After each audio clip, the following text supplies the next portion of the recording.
1989 with a diploma from School of Law in 1990.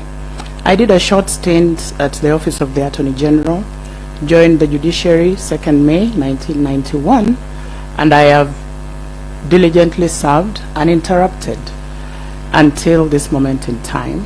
I've headed various courts, notably Makadara, Machakos, Kibera, Kikuyu. I've been Deputy Registrar, Family Division, and I've worn many hats apart from being just a magistrate sitting in court hearing and determining cases. I have sat in this commission representing the interests of the magistrates, registrars and Kadhi for 2 successive terms.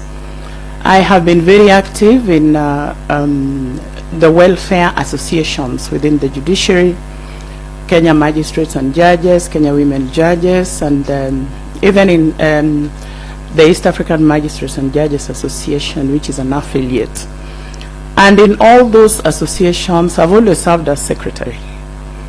And so, of course, I've developed, developed many skills in these capacities that I've had, which I am sure will be useful to the institution: leadership, organizational, communication, team building, court and case management, and mentorship skills. So coming to the question, but I thank you also for giving me this opportunity to come and defend my application. Now, coming to the question, if we look at Article 165 on the mandate of the High Court, and we look at the Constitution that we currently have, it is a very, very transformative Constitution.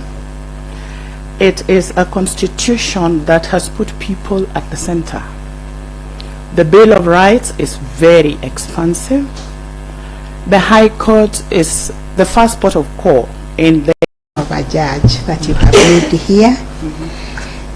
But before we go into the questions, you can confirm to us your county and your ethnicity. Thank you, Honorable Chair. My county is Kisumu. Kisumu. My ethnicity is Luo. Very well. The first set of questions will be guided by Honorable Masharia. Thank you. Okay, thank you. I have 2 questions. I'm looking at your CV, which is quite comprehensive, and you've served in many areas as a chief magistrate, but more importantly also as a commissioner of this commission. So, which brings me to the question that could you tell us 2 things? One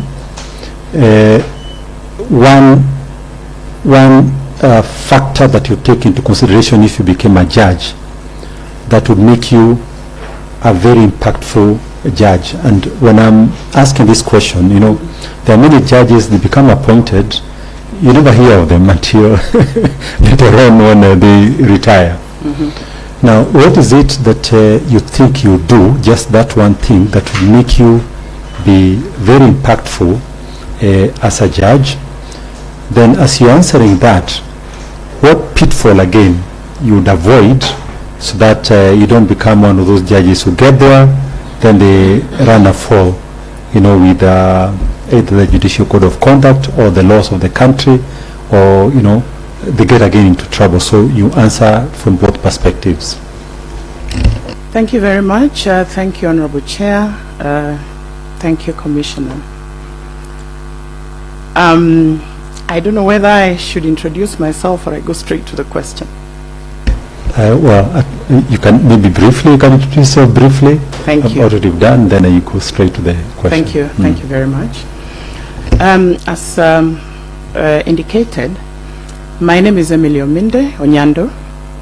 I am currently a chief magistrate serving as Kiambu Law Courts. As you can see from my CV, I graduated from the University of Nairobi with a Bachelor of Laws in 1989, with a diploma from School of Law in 1990. I did a short stint at the Office of the Attorney General, joined the judiciary 2nd May 1991, and I have diligently served uninterrupted until this moment in time. I've headed various courts, notably Makadara, Machakos, Kibera, Kikuyu. I've been Deputy Registrar, Family Division, and I've worn many hats apart from being just a magistrate sitting in court hearing and determining cases. I have sat in this commission representing the interests of the magistrates, registrars and Kadhi for 2 successive terms. I have been very active in the welfare associations within the judiciary, Kenya Magistrates and Judges, Kenya Women Judges, and even in the East African Magistrates and Judges Association, which is an affiliate. And in all those associations, I've always served as secretary. And so, of course, I've developed, developed many skills in these capacities that I've had, which I am sure will be useful to the institution: leadership, organizational, communication, team building, court and case management, and mentorship skills. So coming to the question, but I thank you also for giving me this opportunity to come and defend my application. Now, coming to the question, if we look at Article 165 on the mandate of the High Court, and we look at the Constitution that we currently have, it is a very, very transformative Constitution. It is a Constitution that has put people at the center. The Bill of Rights is very expansive. The High Court is the first port of call in the interpretation and application of the Constitution.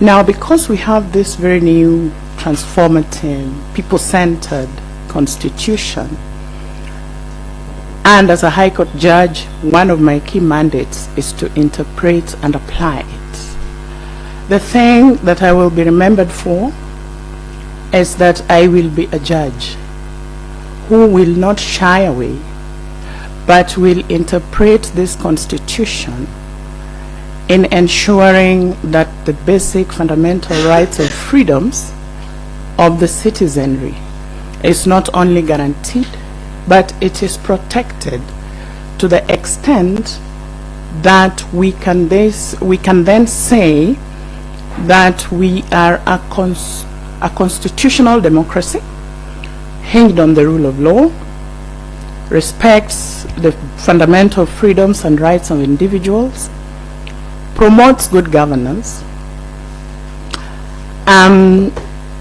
just in ensuring that the rights of people are protected. I will not shy away from disciplining government when there is need to do so in matters judicial review, in matters declaring unconstitutional or invalid acts of parliament that go against the fundamentals of the Constitution. And so I would say that I would be a judge who is alive to the fact that the people have placed upon me a trust to ensure that everything that I do in their name is done to ensure that they feel that they matter within the Republic. The pitfall then would be to ensure that I would need people to trust my decisions. I would need a situation where people say, if your matter is before midday, you need not worry yourself, because whatever it is that you're deserving of, you will get. And of course, then I will ensure that not only will I apply the Article 10, leadership and governance principles, uphold integrity and the independence of my decisions at all times in applying and interpreting the Constitution and any other law. That is how I'd want to be remembered, as a judge who was faithful to the dictates of the Constitution, even when it was not convenient to do so, even when, let me say, it was dangerous to do so. Thank you very much. You, in answering the questions, you preempted some of the questions I'm going to ask. So I'm satisfied. All right. Thank you. Thank you, my lady. Once again, good afternoon. Good afternoon, Commissioner. So I have a quick question for you. There is a principle of res judicata. What do you understand about that principle? Now, the principle of res judicata is a principle of law that is meant to ensure that disputes come to an end. So therefore, it applies where, if a dispute has been had by a court of competent jurisdiction, and the same parties that would want to bring another matter appeared before this court of competent jurisdiction, they litigated over the same subject matter,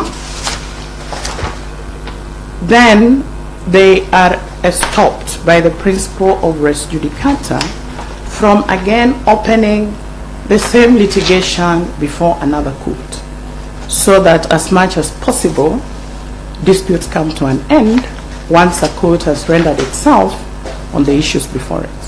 Okay, that is correct. Now, let's say you are successful in your bid to become a judge, and you find yourself in the family division, and an appeal has been brought before you, where the respondent is complaining that, or rather the ground of appeal is that the matter that was heard in the magistrate's court, in the family court in the magistrate's court, had been heard before. That is to say, between the respondent and the petitioner, there had been a divorce petition heard earlier, say 5 years ago, and it was dismissed. Subsequently, after 5 years, the petitioner has brought another divorce petition, and the respondent raised res judicata, but the magistrate allowed the divorce. If you're not clear about the facts, let me repeat them. Should I repeat the facts? No, I think I'm clear. You're clear. So what would your decision be, if that is the sole ground of appeal? What would your decision be and why? And feel free to cite any case law if you have any. The issue on the 5 years, what happened during?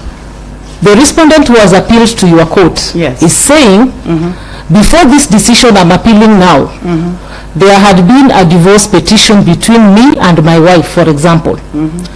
And the divorce petition was dismissed 5 years ago. So they had a divorce petition before the magistrate's court. 5 years ago, it was dismissed. Now, 5 years later, the wife filed another divorce petition. And the respondent raised res judicata, but the magistrate allowed the divorce. So the respondent is before you on appeal and is saying the magistrate should not have listened to this case because it's now res judicata.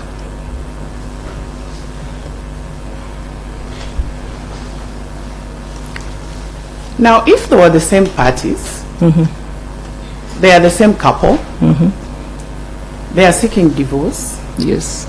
The magistrate's court had jurisdiction, had the matter substantively, and you said dismissed or allowed?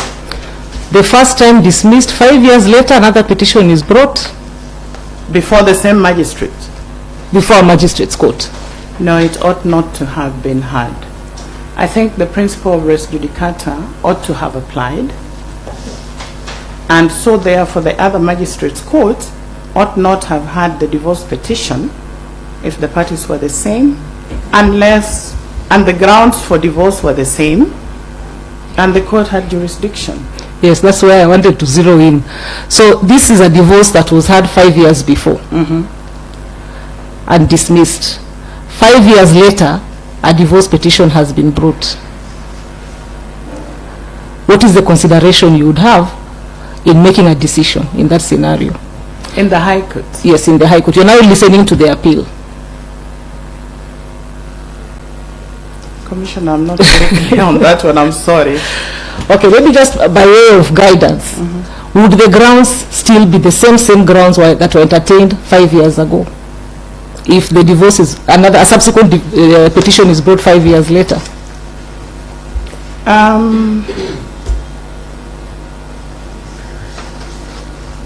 The grounds, okay.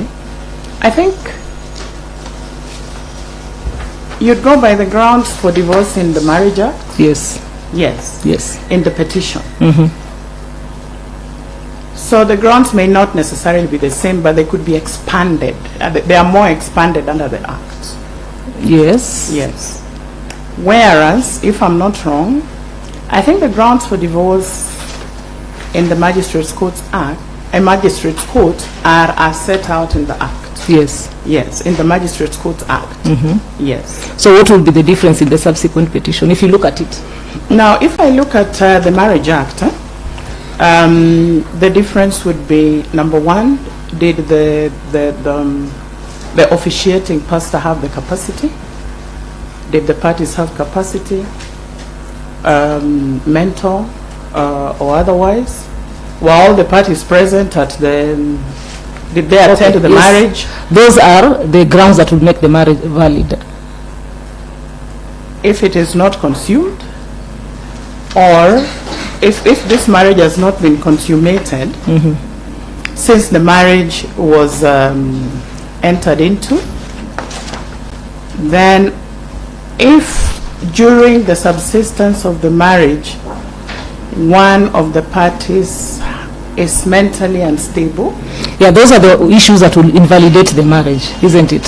Yes. So what I'm asking is, if, for example, 5 years ago I came and failed to prove cruelty, is it possible for me to come again 5 years later on the ground of cruelty? Now I've broken it down. Is it possible for me to come and say, this person, I want to divorce him on the ground of cruelty?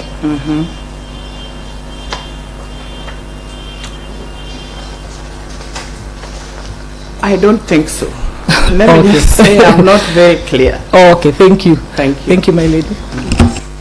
Thank you. When you were answering Commissioner Macharia, you mentioned the power given by the Constitution to the High Court to interpret statutes, the constitutionality or lack of it. The courts have been criticized of late for declaring statutes unconstitutional without any basis. Are you aware of that criticism, and in which area? I think the greatest criticism, Honorable Chair, is particularly the one on the unconstitutionality of the sentence of life imprisonment in sexual offenses. Because if a child is between 8 and 12 years and that child is defiled, then the perpetrator is to be imprisoned. The minimum sentence is life imprisonment. The courts have found that this is inhuman and degrading punishment because of the indefinite nature of the life sentence. And so I know of late the Court of Appeal has set the life sentence at 30 years. I am also aware that there is a situation where the High Court reduced a life sentence to 15 years. And so there's a lot of hue and cry, particularly from organizations which deal with the rights and welfare of the child, that those sentences do not consider the circumstances of the victims. So that is one that is ongoing. And what is your own view on that inconsistency in sentencing, especially where there are the minimum provisions in the law? My view, Honorable Chair, would be that we need to set a definite sentence. Even if we agree that the indeterminate nature of the life sentence is such that it is inhuman, degrading and inhuman, we need to cap it at something. Because I would agree with the persons who are the hue and cry. Because particularly one, the offender was 6 years old. The Court of Appeal one, the offender was 8 years old.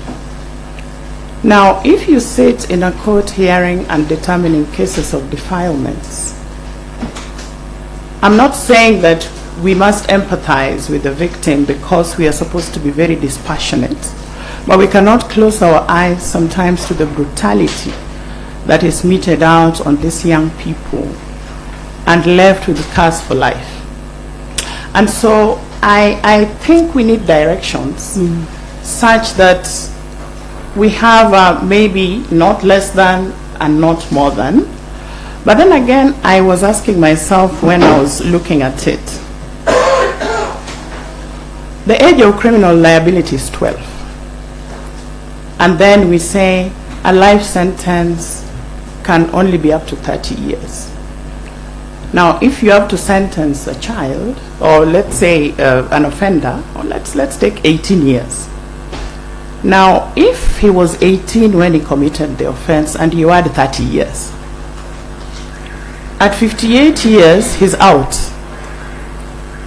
Now, in my view, it is possible that he could commit even more horrendous offenses along this line. So I'm thinking a 58-year-old, 60-year-old is still very capable, because we have had sexual offenses where the perpetrators are even 65, 70, and I think your views are valid, because that has gone on to even probation period for the perpetrators of defilement. Yes. Yeah, so your concerns are also valid. So to the next segment of that question, what are the guiding principles when you have to find a statute is unconstitutional?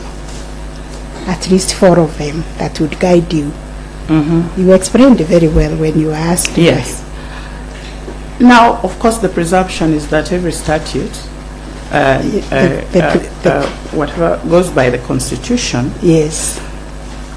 The presumption of constitutionality is one, too. Is one. Then you must ask yourself, what is the purpose for the enactment of the statutes? Yes, the purpose, number 2. Yes.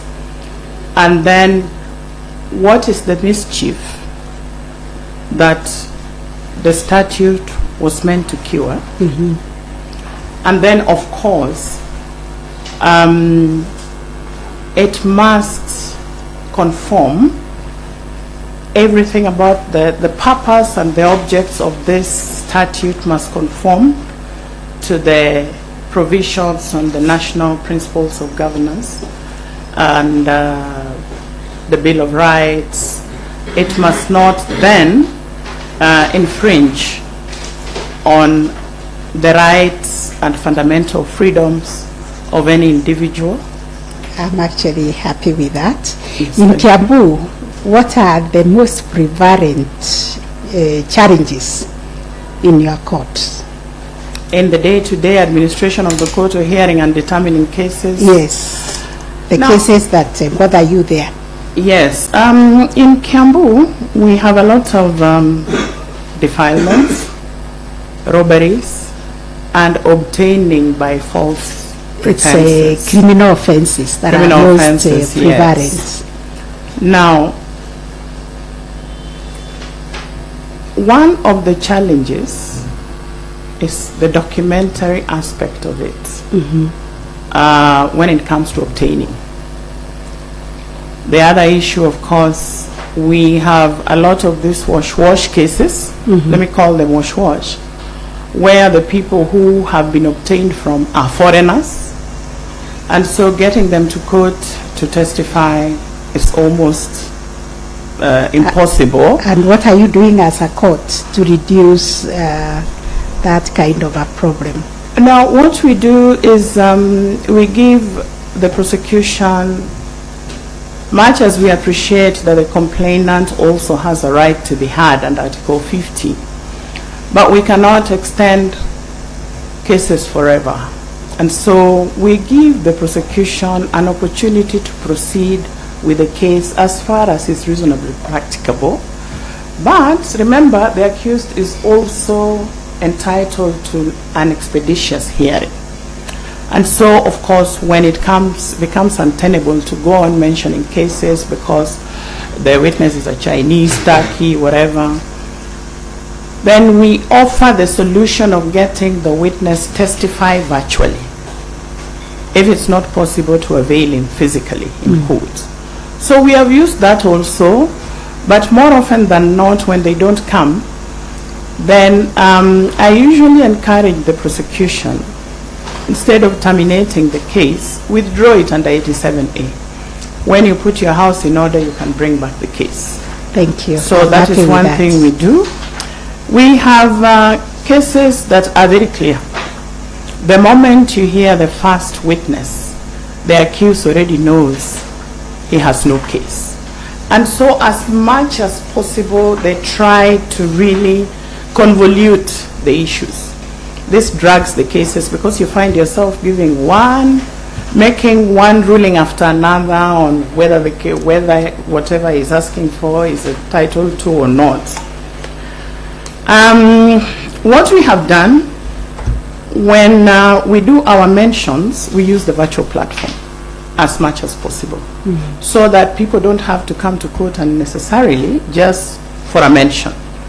Now, once we confirm hearings, in criminal trials where there are many documents, we'd rather they come to court so that the sharing of the documents is easy.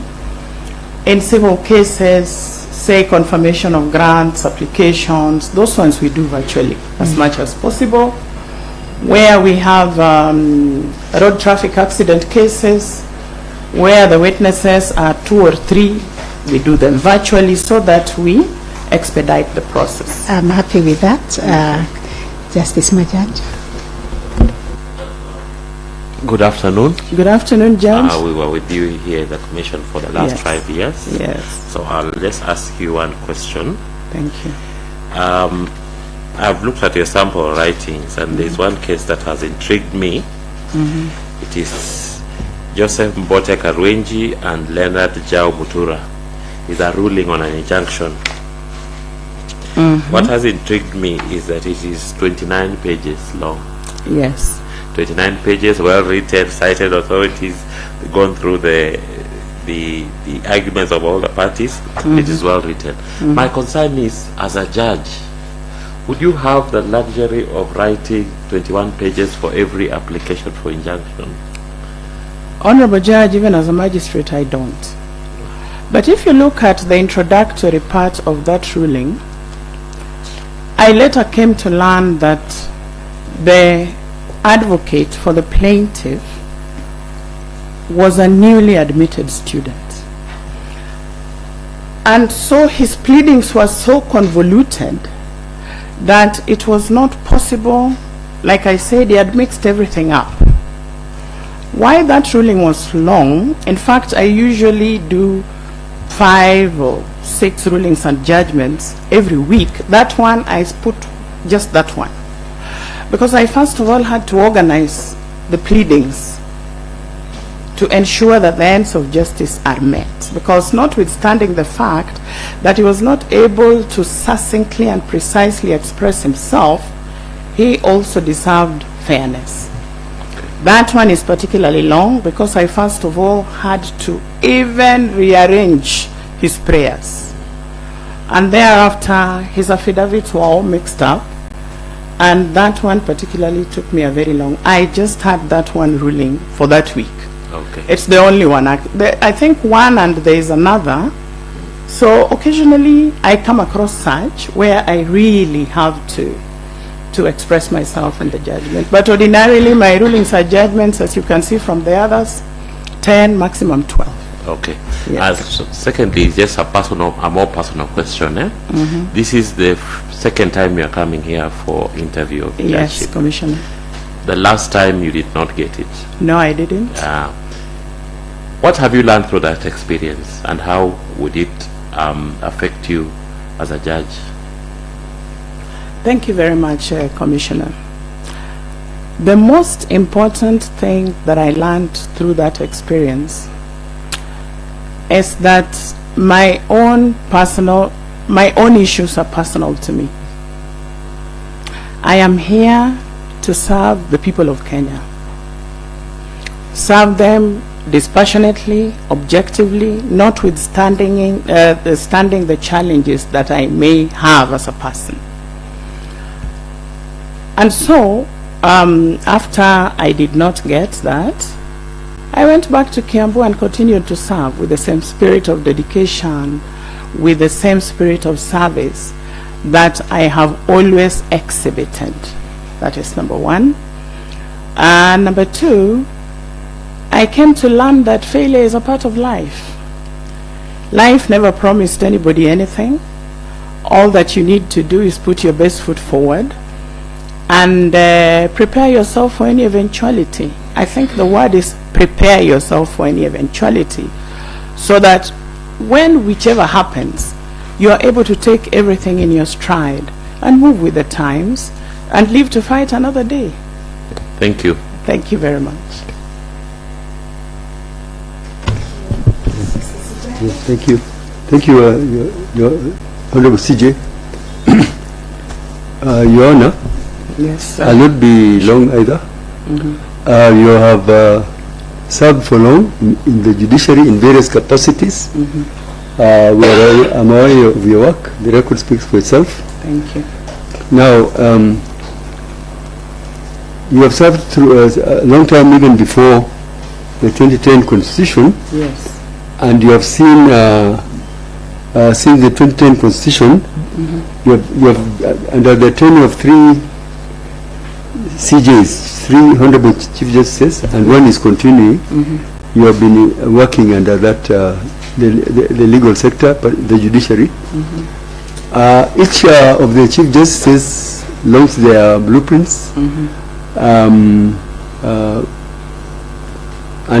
which were to guide the tenure, to give their vision and missions, and for which we were to the judiciary was to have it applied, implemented.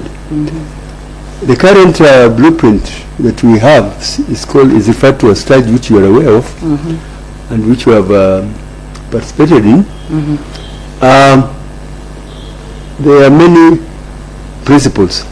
2 of them are the transparency and accountability. So I would like you to tell us how you understand or what you think the meaning, in your view, the meaning of those 2 words, transparency and accountability, and their differences, if any. Thank you very much. In a way, they intertwined, but transparency is a situation where you are very open, number one. Number 2, your systems are known and predictable. And number 3, you are accessible as an institution. That is, when I say you, I mean as an institution we are. And number 4, you engage people in decision making so that they are able to understand and appreciate why things are being done the way they are being done, because they participated in it, brought their ideas on the table, you shared what you think things ought to be, and then you came up with what you think would serve the best interests of justice in that region. Accountability? Accountability is, first of all, it takes me back to the realization that everything that I do as a public officer, as a judicial officer, is a trust that has been given to me by the owners of the Constitution, who are the people who I'm there to serve. They must therefore be able to understand why I am making decisions that are affecting their lives, their freedoms, and their responsibilities in a particular way. I must be available to serve them. So You're talking about you as a judge. Yes. What about the institution itself? The institution, of course, must be accountable to the people, number one. And in accountability, there's the access to justice under Article 47. That provision for access to justice means that, number one, we have to be physically available to be able to discharge our functions to the people as courts. Number two, the people must be able to understand the reasons why we are and why we do things the way we do, right? Number three, we have to be able to afford them an opportunity to access us at any given point in time, number one, by, like the Honorable Chief Justice has already done, zero-rated matters, court fees, so that the vulnerable, the children, are able to access the courts. Number four, whatever systems we put in place must be user-friendly. They must be able to access those systems in order to access us. So therefore, if we are going virtual, we are accountable to the users to be also able to use that system in a very simple way and access our services. Thank you very much. And lastly, you have served the judiciary, you have cited many cases. I don't see any election petition that you did. I actually haven't done any election petition cases. Would you wish to do one? I wouldn't mind. It's always a good learning ground. I expected you to receive at least one or two. You know, for the past 10 years, the majority, from 2010 to 2020, I was sitting in this commission. And it's usually very difficult to juggle court work. So 2022? 2010 to 2020. What about 2022? 2022, I didn't get any. Okay. I wasn't given any. Okay. Thank you. All the best. Thank you very much, Honorable Judge. Thank you, Chair. Good afternoon once again, Your Honor. Good afternoon. It is said a dead man commands nothing from his grave except what the living allow him to do. And the law of succession gives powers to the court to interfere with testamentary freedom of a deceased person. The Law of Succession Act was enacted in 1981. Post 2010, do you think we should still allow courts to interfere with wills?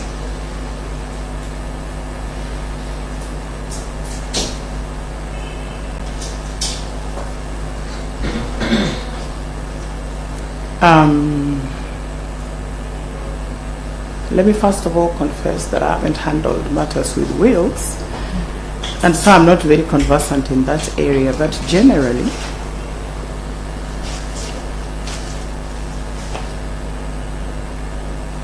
post 2010,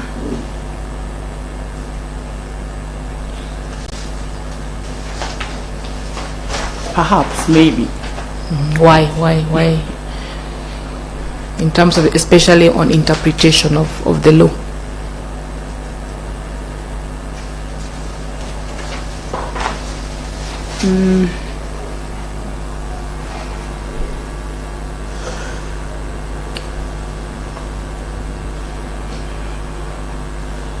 Okay. Chair, with your permission, it has flown out of my head. Okay, thank you.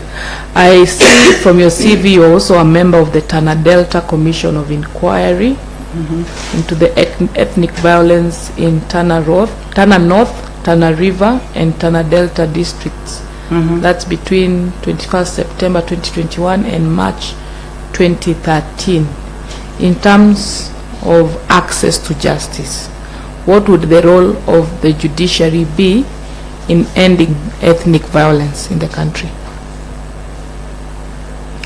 I think in terms of access to justice, the judiciary should, as much as possible, make sure that there are courts. Of course, constitutionally, there have to be courts in every county, but they need to be available infrastructurally and accessible. I say this because what happened in Tana Delta, first and foremost, in that region, there's only one court, actually three. There was the court at Hola, there was the court at Lamu, and there is a court at from Malindi. I forget the name of this place. Actually, that's where we're sitting. Garsen, yes, thank you, Honorable Commissioner. Now, this is something that happens periodically. When there is drought in some parts and there rains in some parts, the pastoralists will automatically come down to look for pasture for their cattle. From our experience, most disputes were being settled by the elders because the distances were such that they were not able to access the courts because they are vast, the distances are very vast. And so it is the elders within the community that would sit to settle disputes when they arose. But then again, there was the issue of which elders, because there are basically two tribes that are fighting over resources. And it was therefore very difficult to build trust amongst the community because of the fact that the tribes were just two. So it was very difficult even to get people to sit and settle the dispute. So they fought. So I think we need to devolve the courts as close to the people as possible. Okay, thank you. All the best. Thank you, Chair. Thank you. Thank you, Honorable Chair. Good afternoon once more, Honorable Minde. Good afternoon, Judge. Right. Before we look at your performance as given to us by the Directorate of Performance Management, tell us about your work ethics. Thank you very much. I am always punctual. If court starts at 9, it does. In the event that I'm busy in the office with some administrative work, I get there, I apologize to the parties and explain. Number 2, before I go to court, because to make sure that we move with speed, I always make a point of reading my files, either the day before or early in the morning, so that when I go to court, I'm able to competently guide the proceedings so that we avoid time wasting. The other thing that I don't do, I don't delay judgments as a matter of course. I deliver judgments weekly, like I said when I was answering Honorable Commissioner Majanja's question. How am I able to do that? On Tuesdays, I deliver my civil judgments. On Thursdays, I deliver criminal judgments and rulings. When I am sitting to decide when to deliver a judgment, I usually have a good mix of light judgments and heavy judgments. And that's why I'm saying, like that one, it was too heavy, I gave it just itself for the week. In that way, I am able to not just meet the target of 20 per month, but I always surpass it. All right. Thank you for that, and I think this report that we have actually agrees with what you've told us. Thank you. That between 1st of July 2023 and 31st of December 2023, you cleared 410 cases against the court productivity during the same period, which was 294 cases. Clearly, you surpassed the productivity of the court. And then in terms of the rate clearance, in percentage form, you are able to do 19% out of the expected 14%. Thank you. Thank you. And the overall, your performance in in comparison to average court performance is 136%. Again, that is very good and extremely commendable. Thank you very much. Maybe just one area of concern is that when it comes to rate clearance, the percentage is 86% against the national figure of 104%. Why? Thank you very much, Honorable Commissioners. Between July 1st July 2023 to December. Yes.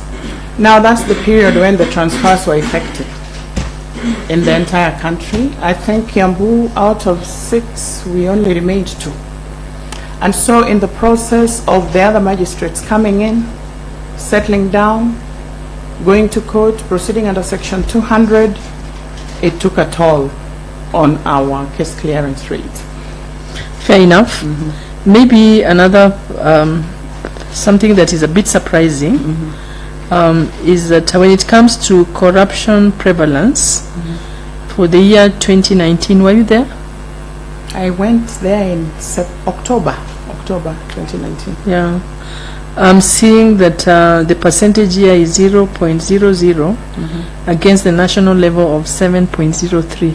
That's a bit surprising given the proximity of Kiambu and Nairobi, where I think all the conmen live. Again, I don't understand what the explanation could be for this. Honorable Commissioner, I thank you. I'm happy to hear that. It is true. Now, when I go to a court, I never do anything to change anything until I have observed how the court works. I look at the course list, see how the registries work, I study the staff that I'm working with, and in that way I am able to learn the loopholes where the problems are. In all these years, I've learned that corruption thrives in a state of chaos, in a chaotic environment where nobody knows anything about anything. So once I've learned the environment, I also never work alone. I start with the magistrates. I invite them and we all share what we have observed. And then we brainstorm on what measures we ought to put in place. Once we have agreed, I then meet with the registry heads and section heads. I put to them what the problem is, and I also get to understand what their solution is. And then I meet the stakeholders, the bar. I do a lot of meetings usually when I get to a station, and I usually tell my colleagues, you'll bear with me because we are one. I cannot make decisions for us. So that strategy seems to have worked? Yeah, then thereafter you put systems in place. And what I've learned having put systems in place, I follow them with memos. So that when there's an infraction, an individual does not say that you are being unfair to them. You just produce the relevant memo and the infraction, and then we get things to work. Thank you for that, and keep up the good work. Thank you very much, Right, Commissioner. Thank you. Thank you very much, Honorable Chair, and welcome again, Your Honor. Thank you. I see a leader in you, listening to you. I see a person who is very assertive. Thank you very much. And really, I also appreciate your wealth of experience. Thank you. Now, what keeps you motivated, and also how do you even motivate those who work under you? Thank you very much. I believe that we make choices consciously. You don't make a choice by default. And once you make a conscious choice, then stick to it. I made a conscious decision to serve. And because of that, I do that which I promised to do. I also come from a background of very disciplined parents who are also persons who served in the public service with dedication and commitment. And so I picked it from them. But what motivates me particularly is the people that I serve. You know, the world is full of problems. we have a lot of indigent people out there. And when they come to you, they expect to get the best, because we are actually the last bastion of dispute resolution. If you sit in a criminal court, for example, an accused person, when you're taking plea, you see was injured and everything. This is the safest place for them to tell you what happened to them, because they believe someone will listen dispassionately and order that remedial measures be taken. And so when I think about people, and I imagine that I am sitting there and they implicitly trust me to do to them that which I undertook to do, I don't see why I should not do it. And that wakes me up every morning, makes me reach my court in good time, walk around, ask if the people have a problem, put systems in place to make sure they are served, because they deserve it. They are the taxpayers, they pay my salary. If they were not there with disputes, I would not have anything to hear and determine. So they are the primary persons who are the reasons for my being. And that, I got it into my system a long time ago. And it gives me that motivation. And I in a society that's mired with all manner of things, I feel good when I'm walking around and saying hello, and they greet me and say, we bless you, we are happy, thank you. Yes, and occasionally, because I'm in Kiambu, they will greet me in my mother tongue, just to show me that they know me very well, that I may not be from there. So just service to the people, because I decided to do it consciously. I could have done many other things, but I chose to do that. So let me do it right and let me do it well. Thank you. Thank you, Chair. I'm satisfied. Thank you very much, Your Honor. Thank you. Now,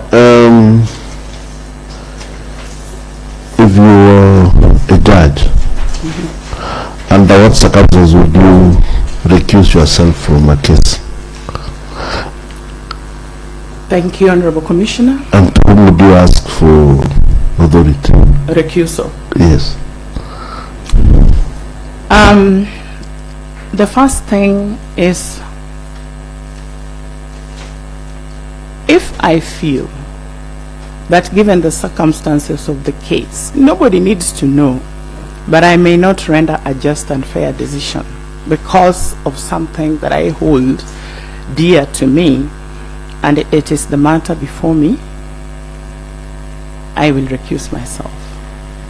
Secondly, if, for example, one of the parties is a relative, because we are a society, I may be in Mombasa, my cousin is there, my uncle, my mother, my brother, my sister, I would state that in open court and say so and so is related to me in this manner, and so therefore it would not be proper for me to sit, even if I was going to be objective and dispassionate, I will recuse myself.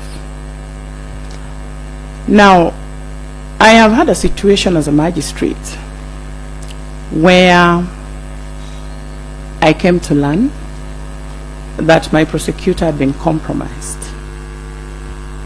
And when I came to learn, I called my prosecutor and I called the persons who had compromised them, and I told them, this is the position, here he is, I have no idea what you're talking about, I didn't receive any benefit to determine this case the way you want me to determine, and so you handle the matter with the prosecutor. I went to court, I put that on record, and I recused myself. I would also recuse myself if someone is personally known to me. They may not be a relative, but perhaps we are affiliated in another manner that may not allow me to give an independent, objective, dispassionate decision. I will place it on record and recuse myself. What if you are sitting in a bench? I will need to disclose, like the Honorable Chief Justice has disclosed that we work together in Nakuru. And I know when we were sitting in the commission then, which is akin to a bench, we would disclose. And if we felt that we may not be able to render an objective decision, we would then recuse ourselves. So I'll disclose it to my colleagues in the bench. And if I feel that I am not able to render an objective decision, I will recuse myself.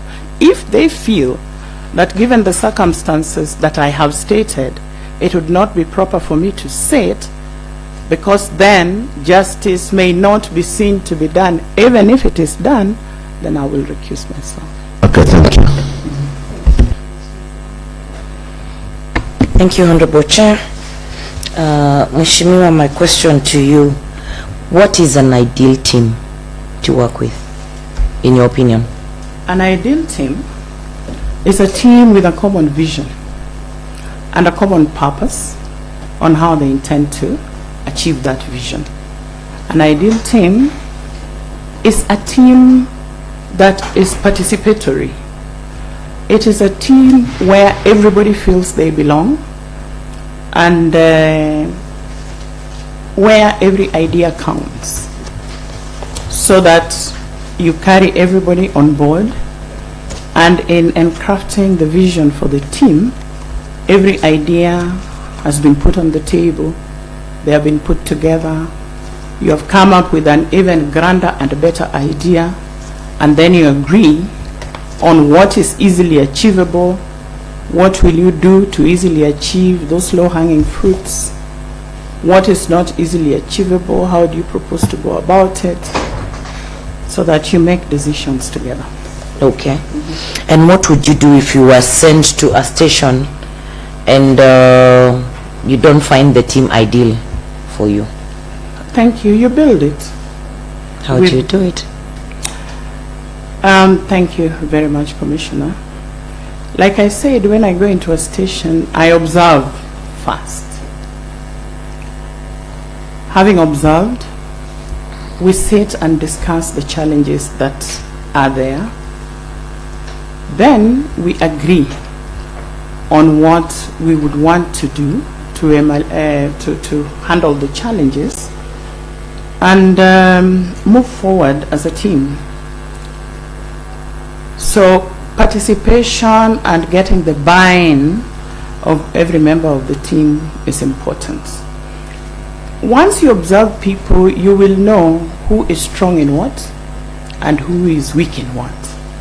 Now, being strong or being weak does not mean anything. So you also know who can mentor who can be a peer to who. And you get people to work together so that we know which strengths of this individual we need to build on. We know which weaknesses so and so has and find a way of helping them. And moving together as one. Okay. Have you been in a position where, as a leader, you have had to allocate someone lesser duties because they're not pulling their weight, and you do not want them to be a letdown? Yes. Please briefly tell us about it and why you felt that was the necessary action to take. Let me just say, not lesser duties, but some duties. Now, plea taking in criminal courts is a very, let me say, very important exercise for any court. And if you want to stem corruption, then you must find a way of ensuring the integrity of plea taking. Personally, I am not the kind of person who keeps the pleas and then in the morning I decide so and so you're taking. I do a timetable. I do a duty roster. But before I do it, we sit with colleagues and I tell him that is the oath that we all took, and I expect that we all apply it. And so I will not deny anybody work, for starters. So I allocate duties appropriately. But then you must monitor from the court user stakeholders.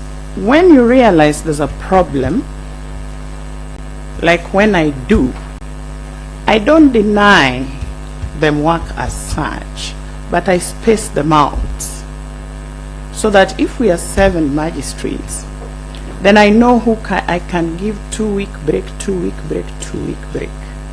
But I know who I will give a 7-week break, so that as we are trying to win the court of corruption, and I know where the weaknesses are, I don't give them as much opportunity, if you're getting my point. So I sell. Eventually, Your Honor, what do you do with these people? Because you cannot keep, for lack of a better word, denying them that opportunity because they're not doing what they're supposed to do. What do you end up doing with them eventually to bring them up to speed with the rest? One thing about me, if there is a problem, I'll sit with you. I'll call you. We'll have a closed door sitting, and I will tell it to you as it is. And because most of them are my juniors, I usually tell them, you know, either you're my little sister or little brother. It would be very wrong for me to know that there's this and that going on about this, and I don't let you know. And I tell them, and sometimes they agree, they promise to do better, sometimes they deny. I've even had situations where complaints have been sent to this commission, and I'm still saddled with the officer. So in situations like that, it's very difficult then to even try to talk them out of the problem, and that's when I have to find other means of just getting work out of this officer's hands, because their matter is here. I am the one who forwards the letters. They do their responses. I forward them. Nothing much happens. So I have to deal with it. So when I reach that situation, then I do those strategies. But ordinarily, if there's a problem with a colleague, I'll call you and I will tell you. Sometimes I get it from the bar bench. Sometimes I get it from members of the public who come, and I tell you, this is it. What do you say? What do you think? And then I just cancel them. Okay, thank you. Thank you very much. Thank you very much. We always call you Commissioner Ominde. Thank you. Always a commissioner. What is your area of strength in law? Criminal law. Criminal law. I've done it for a very long time. Okay. Very well. Thank you very much. I think it's been a very engaging session between you and the commissioners. We have even gone over the time that we normally do. But thank you so much, for the years you have given to the judiciary, contributing immensely for the 33 years, even in terms of other developments in KMJA, the training of judges and magistrates, and also in this commission. Thank you. That shows that you are a firm leader who is quite seasoned. I realize from your documents and even recommended you for a UN appointment of a judge. Not a Kenyan one, but a UN one. So on behalf of the Commission, we wish you well and thank you for the good work that you are doing for the institution. I think this brings us to the end of the interview, unless you have a question for us. Thank you, Honorable Chief Justice. Thank you, Honorable Commissioners. I do not have a question. But having sat in this commission for all these years, I know what it means in superintending over an institution. And so therefore, I just wish you well. Pray for you. Wish you God's blessings. in everything that you do.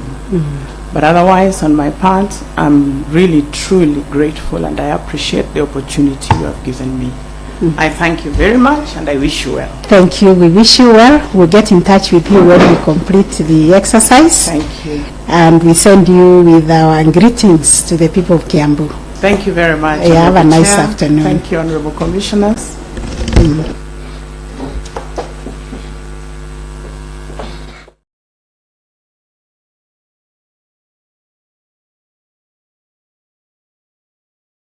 For that, please confirm to us your county and your ethnicity. My Lady Chief Justice, I am from Turkana County, and I'm a Turkana by ethnicity. Thank you. Commissioner Macharia, who will take us through the next set of questions. Okay, now, Thank you, my lady. all right, so I'm looking at your CV, and you know, it seems like largely you've not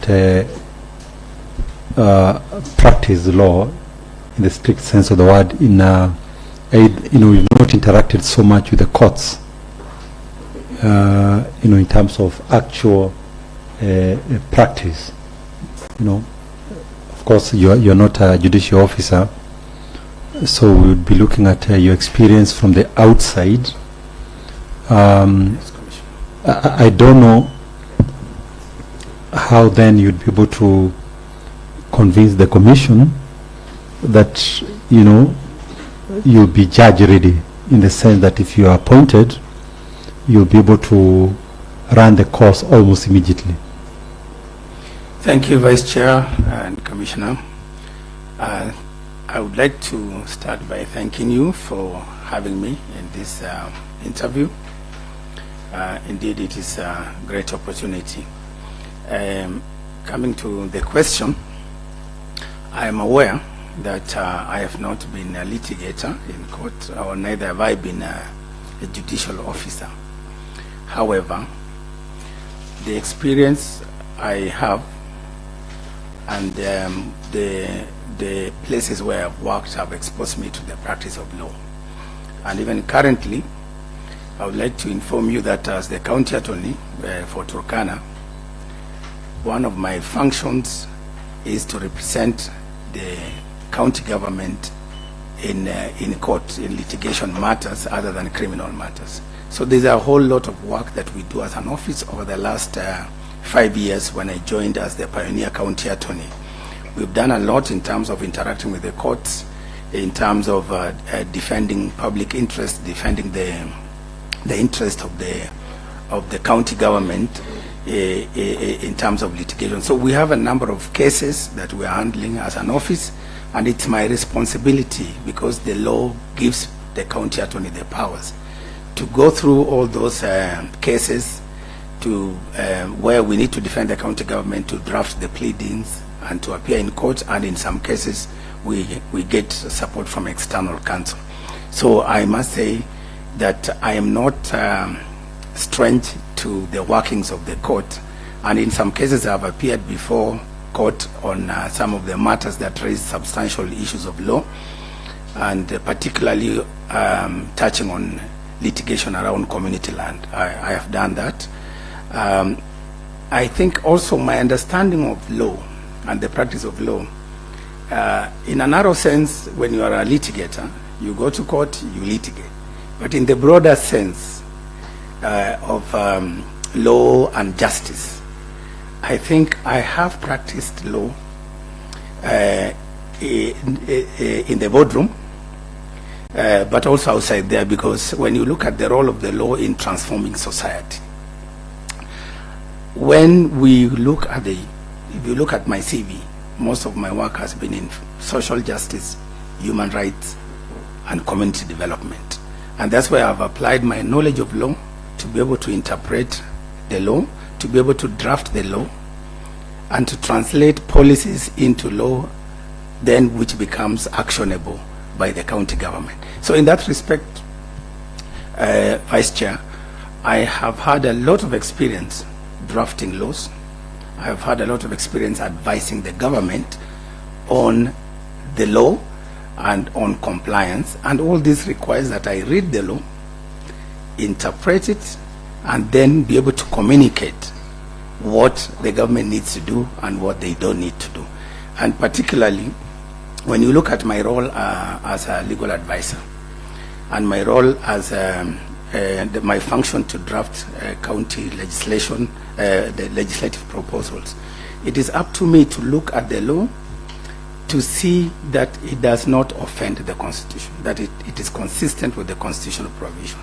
For county laws, we are not also supposed to contradict with national legislation. So we draft the laws to make sure that they're in line with the national legislation, but also with the Constitution. And more importantly, my role in ensuring compliance. We have currently 10 directorates, 10 departments and 77 directorates. It is my responsibility to ensure all the sectors that are covered by all the laws, that I interpret the laws and I advise those departments to ensure compliance. So in that sense, I believe I have had experience with interaction with the law in a broader sense. And for me, Vice Chair and Commissioners, I would like to say that I'm a human rights lawyer. Because throughout my career, and as you can see from my CV, I started my practice at the National Commission on Human Rights. And we were among the first crop of legal officers, advocates who were employed in that commission.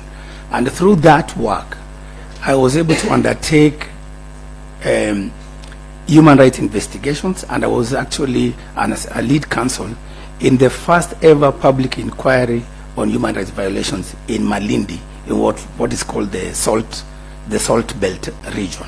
And through that investigation and the inquiry, we were able to redress most of those violations that were committed against the people by the salt mining corporations and to some extent the government.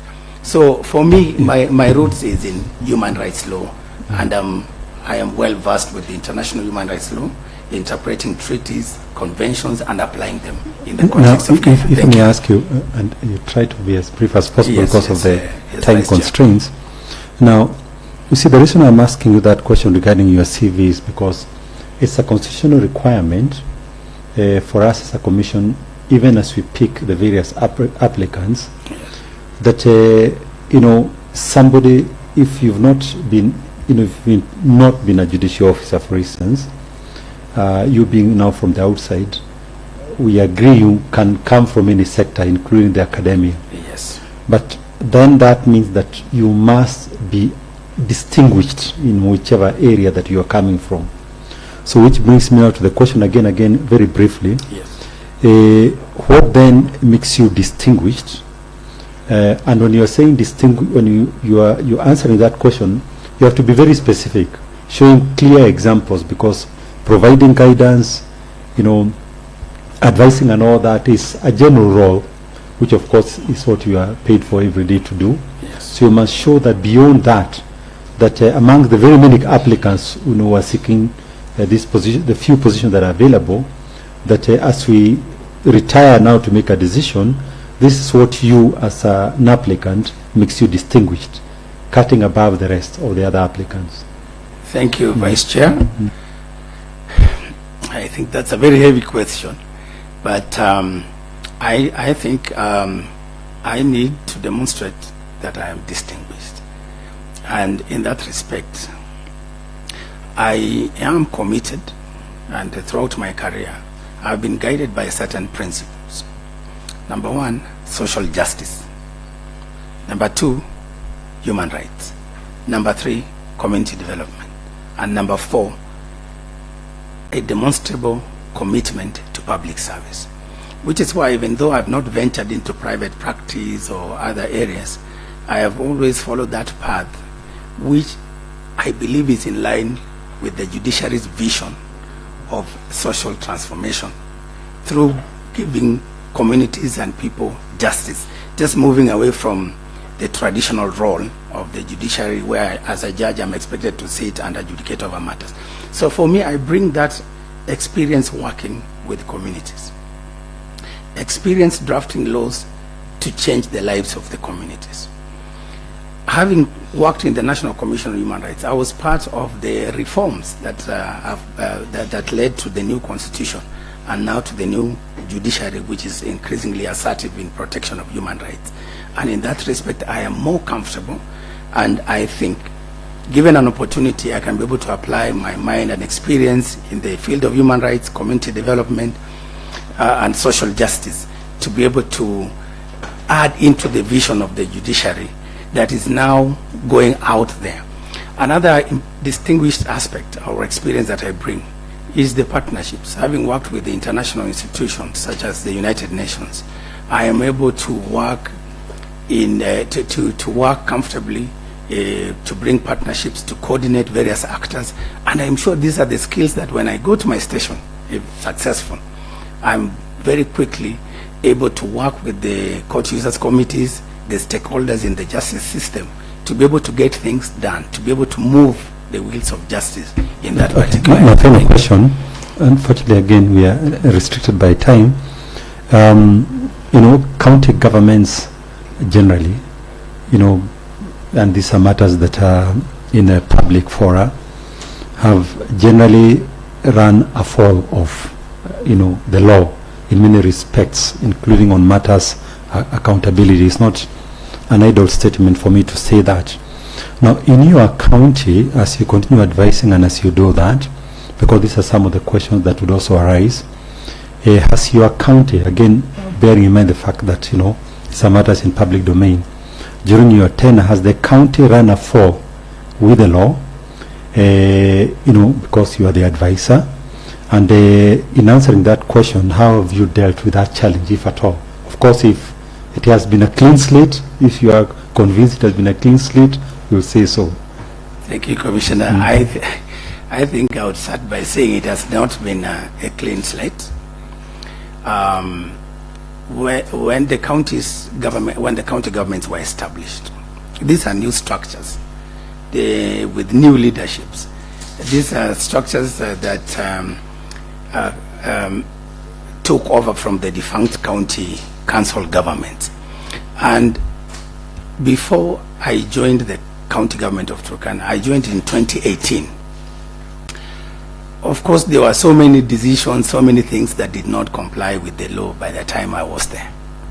And I wouldn't say even right now everything is 100%. But what we've done, and the reason why I actually left my high-flying career in the international service and to go back to Turkana, was precisely because I had interacted when I was working and advising Turkana County Government, Marsabit, Kwale and Taita Taveta. I had interacted with the challenges these young institutions were facing.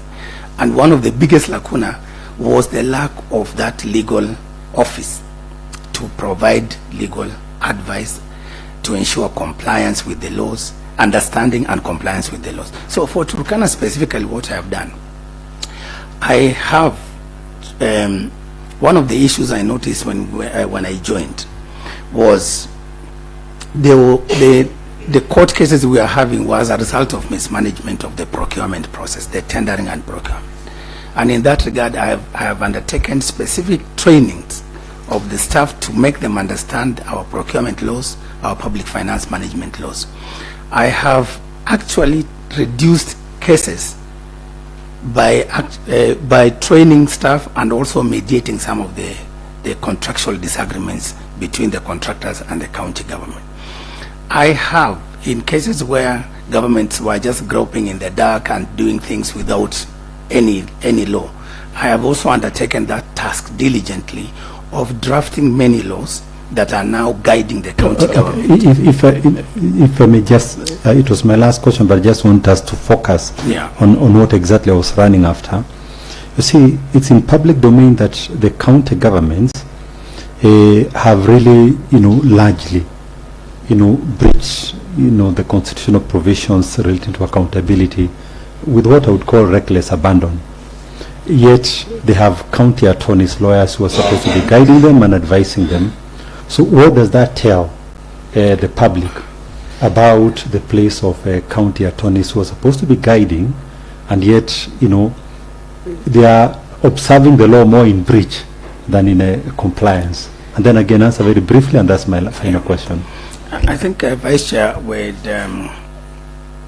I appreciate your question, and I think we all understand that we are working sometimes in a very challenging environment, and there are all these complexities that I am sure even the judiciary as an institution deals with. And even as county attorneys, we work in an environment that is fraught with a lot of interest, a lot of risks. But what we have done is to try to get these counties moving towards that level of accountability. And they can only do that by understanding what the law requires of them. And so that's the role that we play. We explain the law as it is. We train them. We draft where there are no laws, because some of those functions, sometimes they are done without following the law or without an existing law. So that's the work we try to bring. We also try to, for example, in my county, I look at the audit reports, and where we find that there are non-compliance because of certain things that we can rectify internally, I have gone ahead to work with those departments to ensure that the next audit does not raise similar issues. So it's a journey. It's a journey that has started, but we will keep moving. Thank you. Thank you, my lady. Good afternoon once again. Good afternoon. Maybe we'll take the discussion to something a little bit different.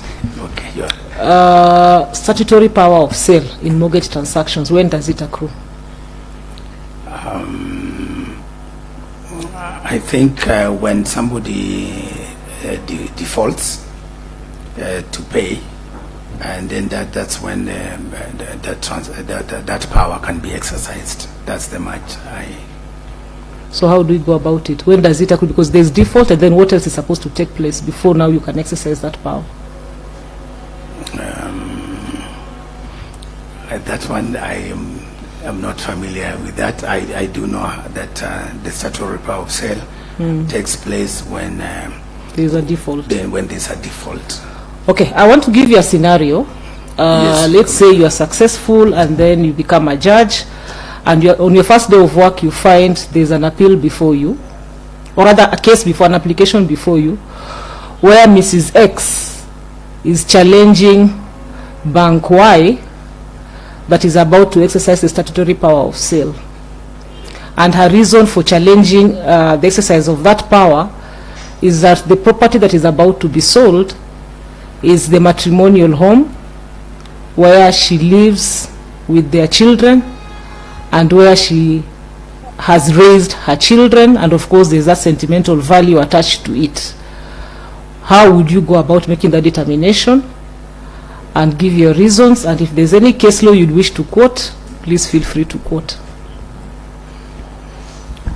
I think in the case of the matrimonial property, I think there is a way in which the courts can exercise certain considerations, given that it involves many parties, including the wife and the children, and then there is a procedure for dealing with that. But I am not quite well versed with it, and it's something that I'm 100% sure that I can look into it.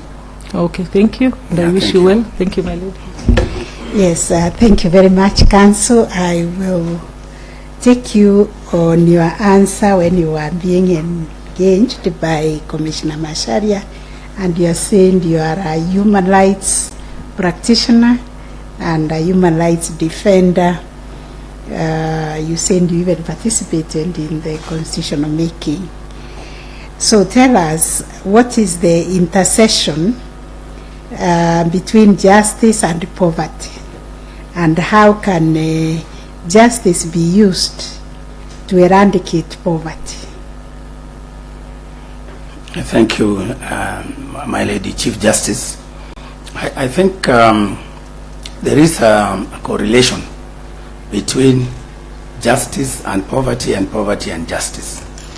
When we live in a society that does not promote justice, that does not look at the rights of the people, especially the poor, then that poverty will continue being endemic in that society.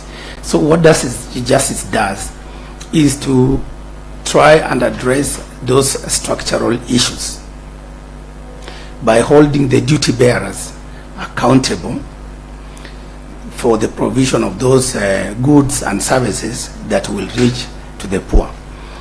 Justice is about protecting, for example, property rights of the people, of the communities, so that then they can be able to derive the maximum benefits from those properties.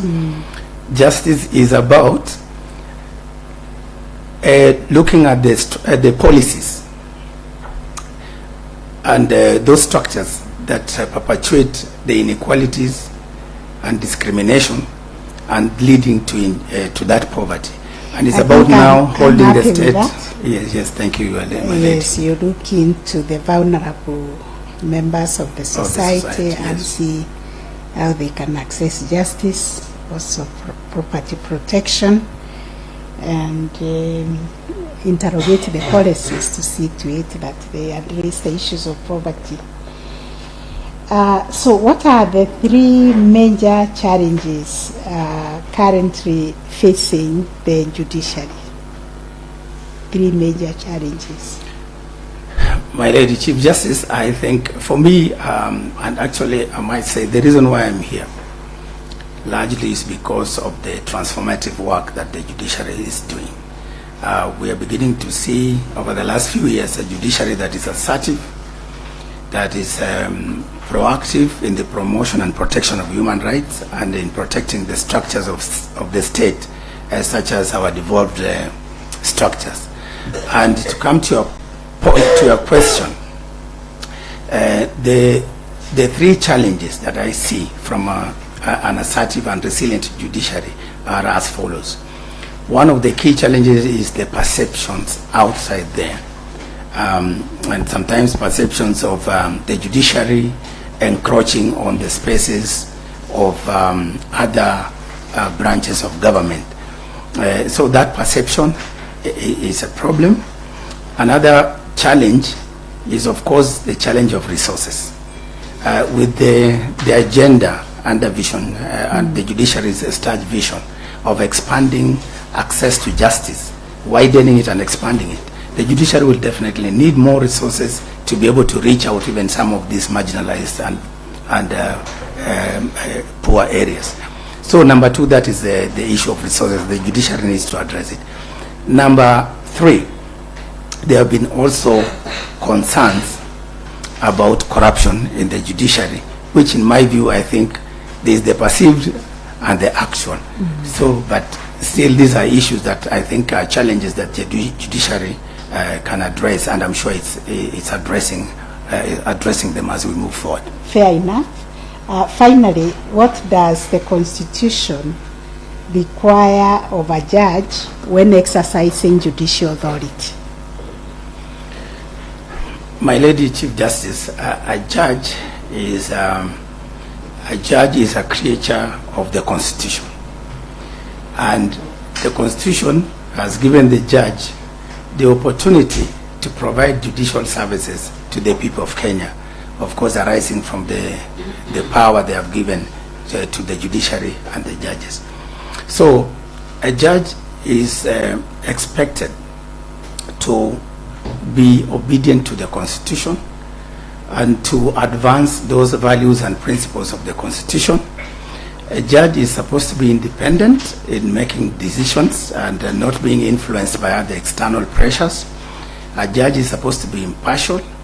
A judge is supposed to apply the law and to interpret the Constitution and judicial precedent to arrive at decisions in any matters that they are handling.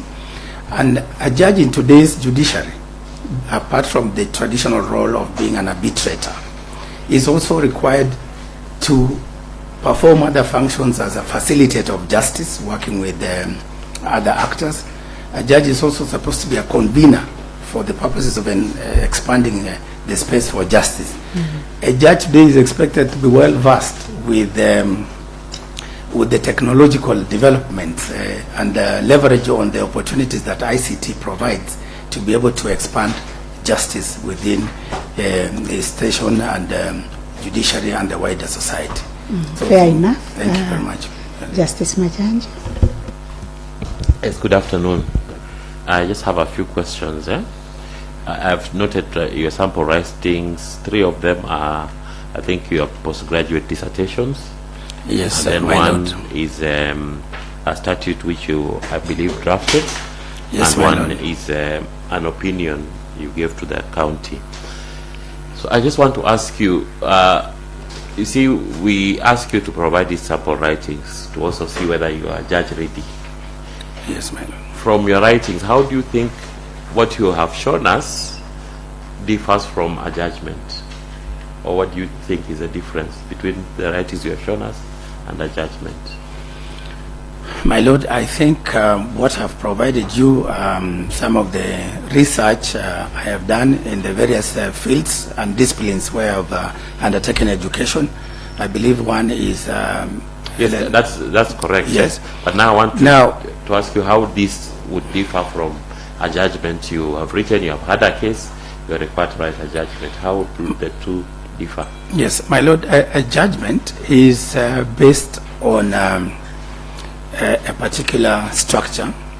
A judgment is arrived at when you have listened to the parties who have presented their case before you.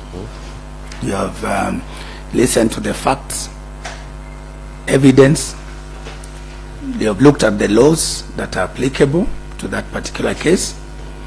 You've looked at the constitution. You've looked at judicial precedent. Then you structure it in a way that it will have an introduction, brief summary of the facts, the issues that are before you for determination, and then the laws, how you interpret the laws now and apply them on those issues and be able to arrive at a conclusion. Okay. So okay, that's good. Secondly, you've been working in county government. Yes, my Tell lord. me one decision of the Supreme Court that you think has been seminal in protecting county governments. It's one case, one decision of the Supreme Court. My lord, this decision in Senate versus the National Assembly, and it was in regard to division of revenue, where there was a disagreement between the National Assembly and the Senate on I think the amounts and some elements of the Division of Revenue Act bill.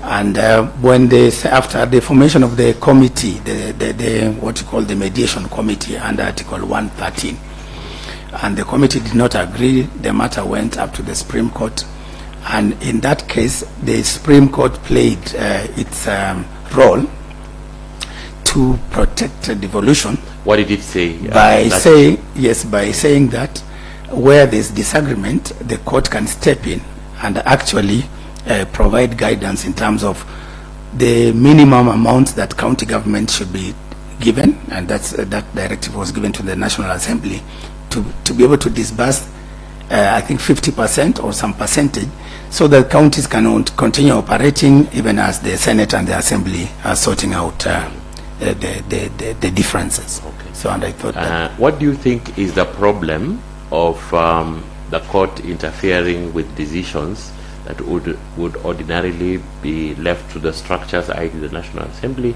and the Senate? What do you think is the problem? Or what problem would that cause? I think that it's problematic because if the courts adopt the minimalist approach, then some of these decisions which should be subjected to some form of accountability will be left, and then it's the people who will suffer eventually. So in my view, I think the judiciary, in as much as possible, should be able to look at, because the Constitution gives us gives the judiciary that mandate. So what is the problem if the court takes a very expansionist approach to resolving those disputes? What problems do you foresee?